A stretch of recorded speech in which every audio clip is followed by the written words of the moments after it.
Ngayon ay affected ang mga netizens sa nasabi nga pong pagpanaw ng isang superstar Nora Aunor.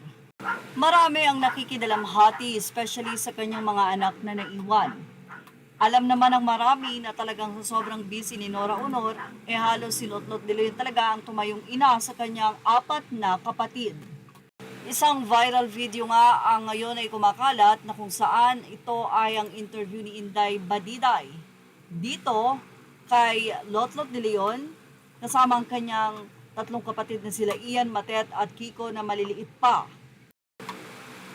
Sa comment section, marami ang nahabag kay Ian, Lotlot, Matet at lalo kay Lotlot na talaga namang napakaagang naging isang ina sa kanyang mga kapatid.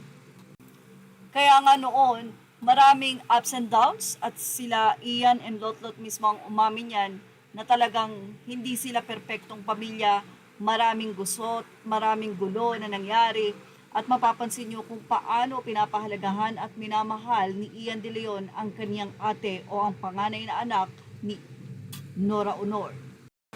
Malalim ang iyak ni Lotlot sa nasabing libing, wake at pagpanaw ng kanyang inang si Nora.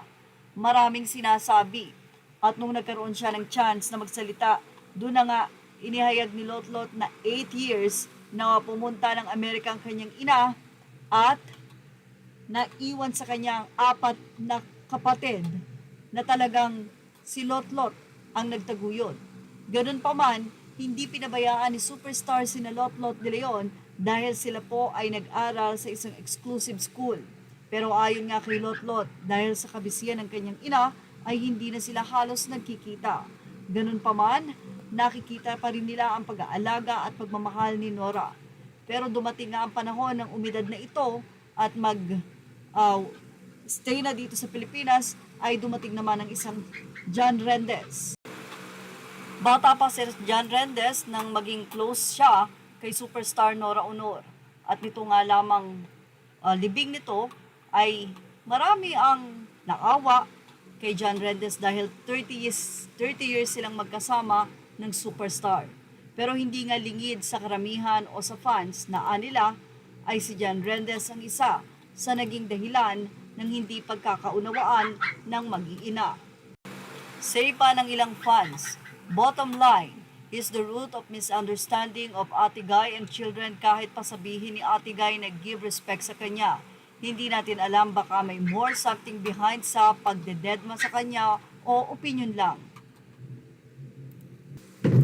Sumbat pa ng mga netizen kay John Rendez. That's what I heard way back then. Don't get me wrong, I'm solid Noranian in my own way. Korek ka dyan, dapat hindi niya inilayo si Nora sa mga anak, sinolo niya. Diba, hinayaan pang mawala ang boses, asa ng pagmamahal doon.